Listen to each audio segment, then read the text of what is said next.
My name is Ayman Abdulaziz. I work as an engineer in a large contracting company. Every period, I move with the company to implement residential projects in various provinces. For about a year, I was in a project in Alexandria province. Naturally, as an engineer, I deal every day with hundreds of colleagues from bricklayers and construction workers. Supervising and receiving from technicians and finishing workers is also part of my job. The building I am responsible for is 5 floors at the moment, and it was still considered under construction. When the first floor was completed, I felt that all the workers were in an abnormal state. There was something strange among them, as if they were hiding a secret or something they didn't want to tell me. Even though my relationship with them was good, if there was any issue or mistake in the work, I intervened immediately. What was strange that day was that I found them all sitting on the first floor of the building, leaving the rest of the floors untouched. This is not normal in the work where workers are supposed to be distributed across all floors of the building, each handling a floor and so on. When I asked them why they weren't distributed, no one answered me. I persisted with another question, and one of them took me aside and said, "Hey, engineer, there's a new worker who started working with us 2 days ago, and this man is very strange." I asked him, "Strange how?" He said to me, "At first, we thought he was joking with us until we saw it with our own eyes. By God, we saw him lying when no one was around, having conversations as if he was talking to someone and laughing. And he started speaking in strange languages. We suspect that he's possessed. And we tried to suffocate him once. He grabbed all of us and then went back to sleep. In the morning, he told us that he wanted to work alone and didn't want anyone to help him. So we told him that we couldn't let him work alone like that because the work would be delayed and we had deadlines to meet. He said, "No worries, I'll finish before all of you." What's strange, engineer, is that on the first day he started working, he completed a whole floor by himself in record time, and none of us dared to approach him or help him. We were all scared that no one, as you know, can plaster an entire floor alone in such a short time. I asked him, "Where is he now?" He said to me, "He's upstairs alone, and we're all afraid to go up." Whenever one of us calls him, he says, "Leave me alone, I'll finish the work by myself." I said, "I have to go see what he's doing." When I approached the floor he was working on, I heard him indeed talking to someone, and I remained standing on the stairs, unwilling to enter until I understood more without making any noise. He said to me, "Come in, Engineer Ayman. I know you're outside listening. I don't know how you know, but I know you're standing there. I finished all the floors I was on." I said to him honestly, "You finished the floor alone." He laughed and said to me, "No, I'm not alone. I have many children here who help me. Who are your children? My children and my wife are Jinn. They come to help me here. It's not for you to finish the job." I told him, "They're here with you now." He said, "Yes, they're here, surrounding you. Come inside." I entered, and I took them inside, so you don't have to be afraid, but you won't see them. And that's the end of the story. Ahmad says, "After I finished my high school last year, my friends and I decided to go to the coast. And indeed, we gathered and went to the north coast. We were in a large group, actually. We rented a 2-story chalet by the sea and stayed there. Of course, trips like these are all about joking, laughing, and loud music. It's normal, really. We were having a great time from morning until night, laughing, joking, playing, and running around. You name it.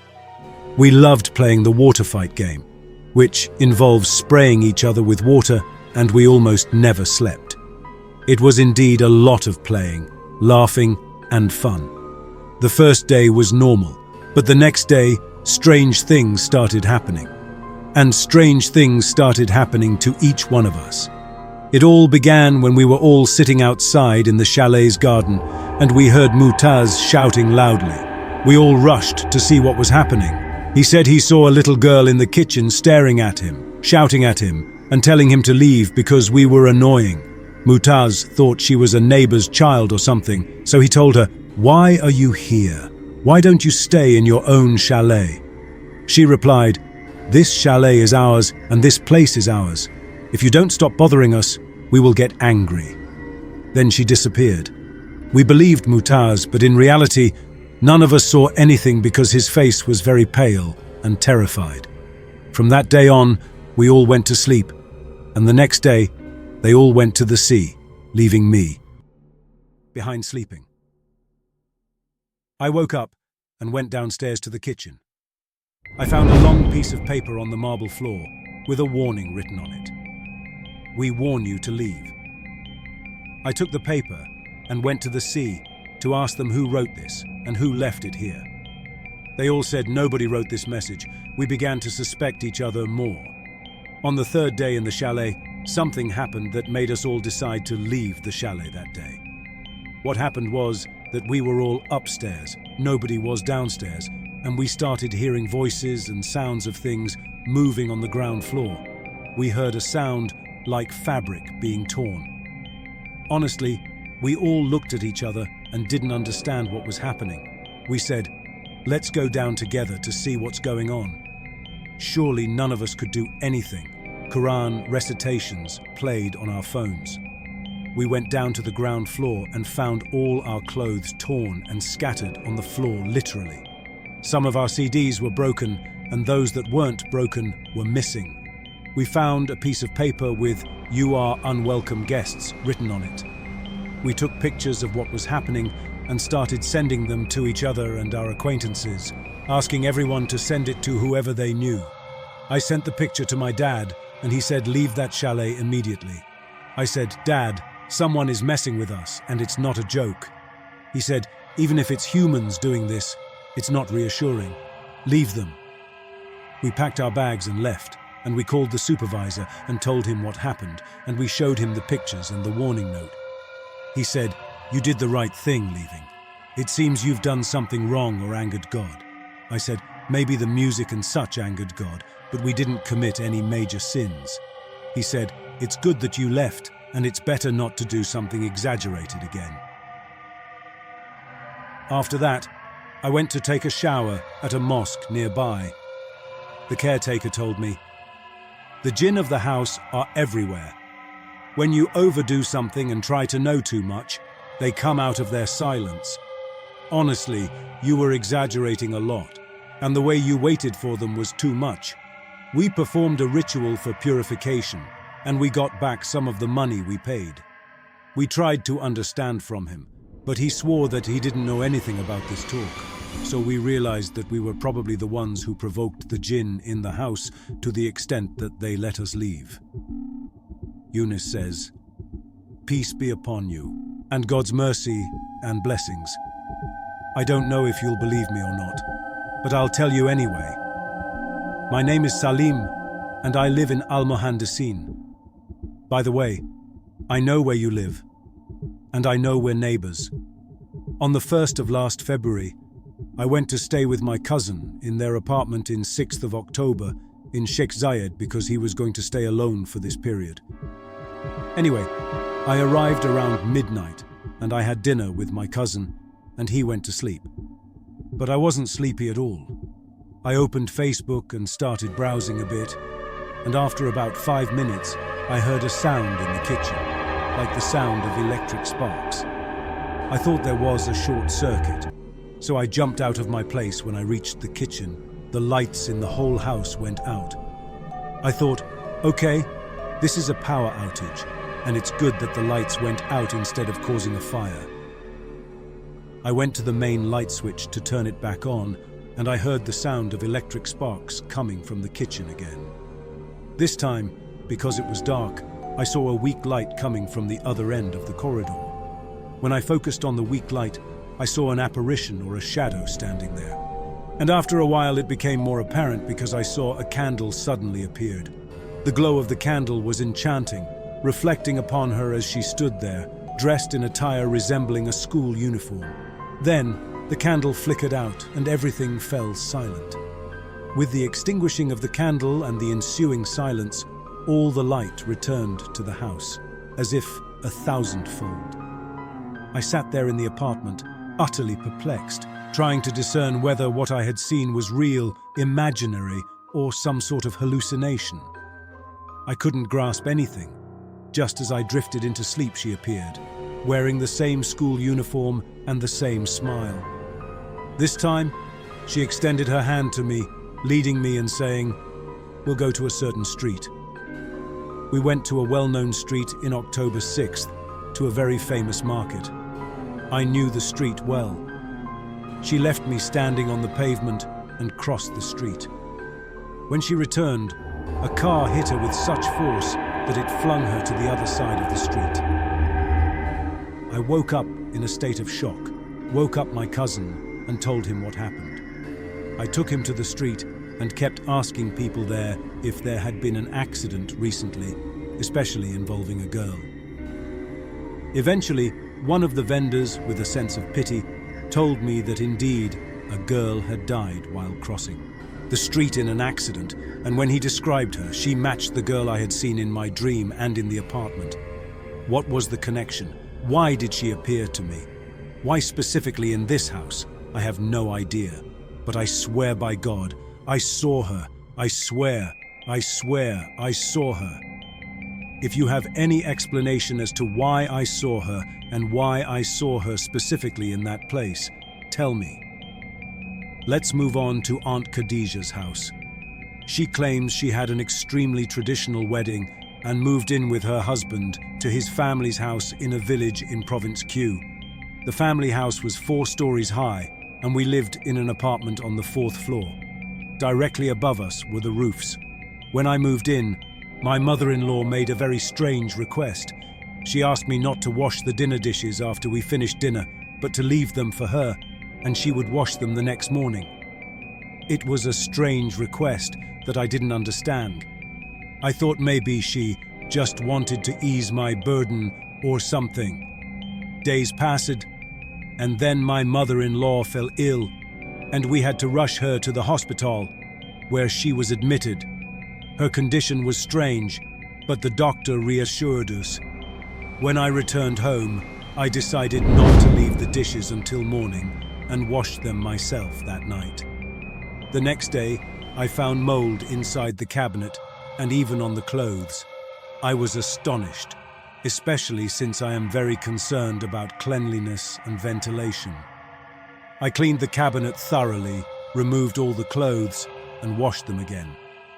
After they dried, I put them back in the cabinet. But when I opened it again later, I found the mold was still there.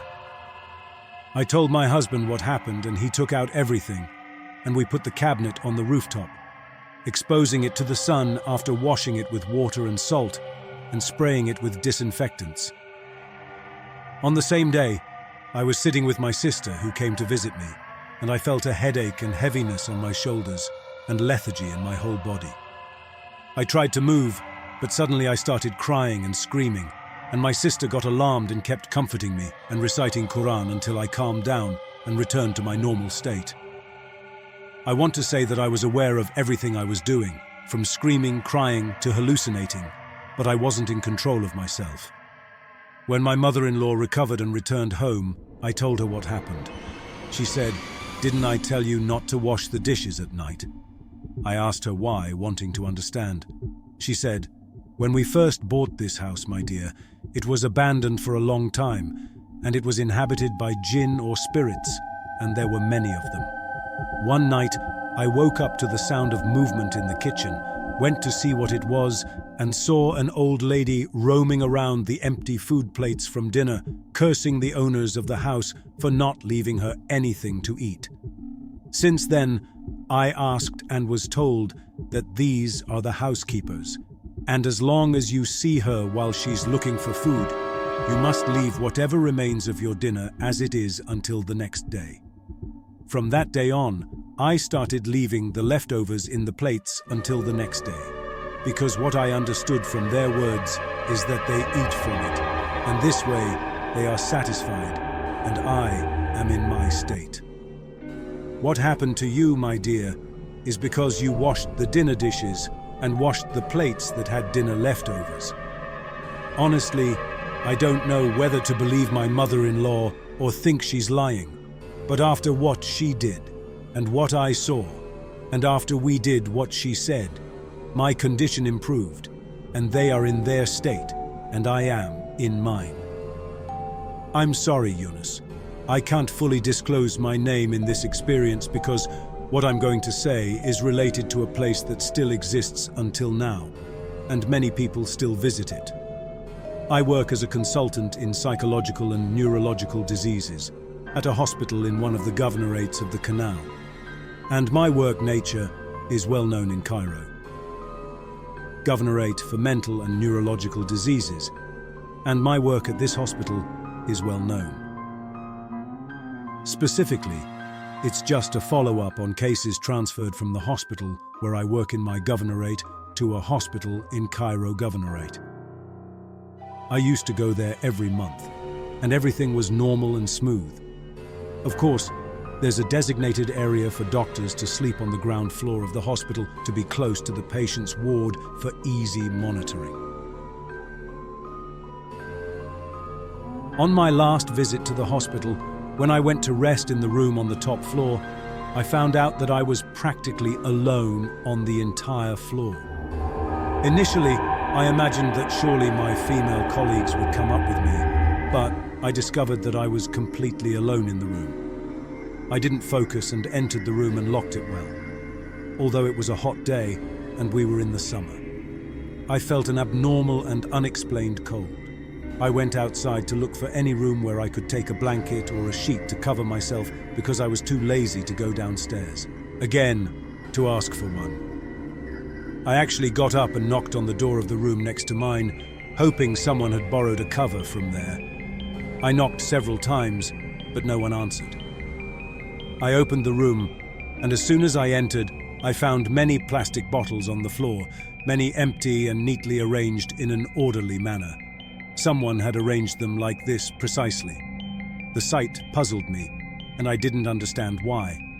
I got worried again, closed the room, and returned to my room, turned on the Quran, and as soon as the Quran started playing, I heard the sound of the bottles in the room next to mine, as if someone was touching them with their feet, and I heard a sound as if someone was stepping on them. I swear to God, I remember the sound, and I still hear it in my ears until now. You know, it's the distinctive sound of plastic when someone steps on it or squeezes it with their hands or steps on it with their feet, just like I'm telling you. It's exactly the same sound I heard. I couldn't move from my place, and I raised the volume of the Quran on my mobile and covered my head. After a minute, I heard the sound of the water bottle I drink from being squeezed in the same way, and then everything fell silent. I got up from the bed, and the bottle next to me was on fire. She shuffled them all, and they fell to the ground. I couldn't bear more than that, so I rushed barefoot from the 5th floor to the ground floor. Fear was evident.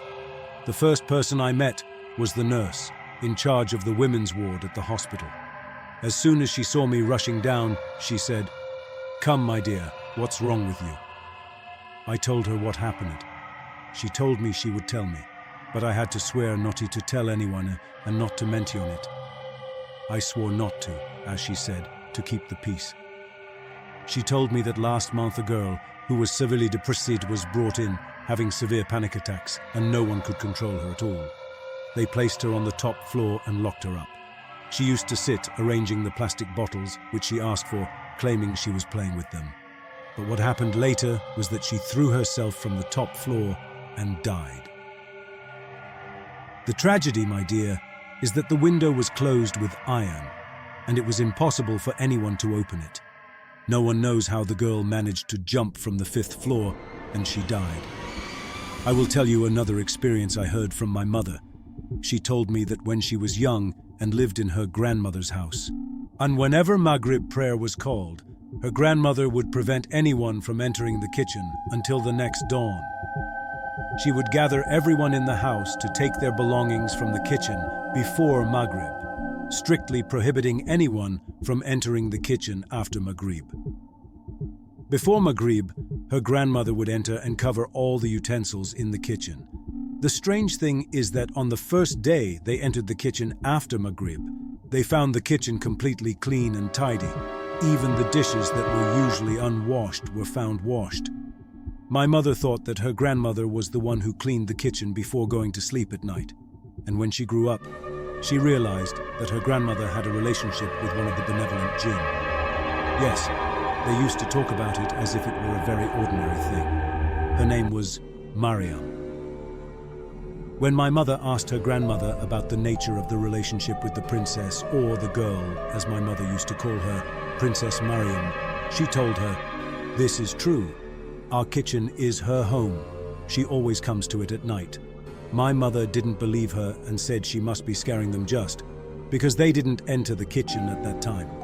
One day, after everyone had gone to sleep and made sure they had all slept, my mother sneaked behind her and went to the kitchen. She heard a sound from inside the kitchen, as if the air was swirling in the kitchen. My mother entered the kitchen, and as soon as she entered, all the utensils on top turned and fell to the ground, and the house was awake, and they all rushed to my mother, who was standing in front of the kitchen utensils, and my mother said that the utensils were flying on the ground around her. My mother asked her grandmother what happened. She said, "I made a mistake in recitation, so Mariam is swirling to correct me." And after my grandmother's death, Mariam, or Princess Mariam, disappeared, just as my grandmother, may God have mercy on her, did.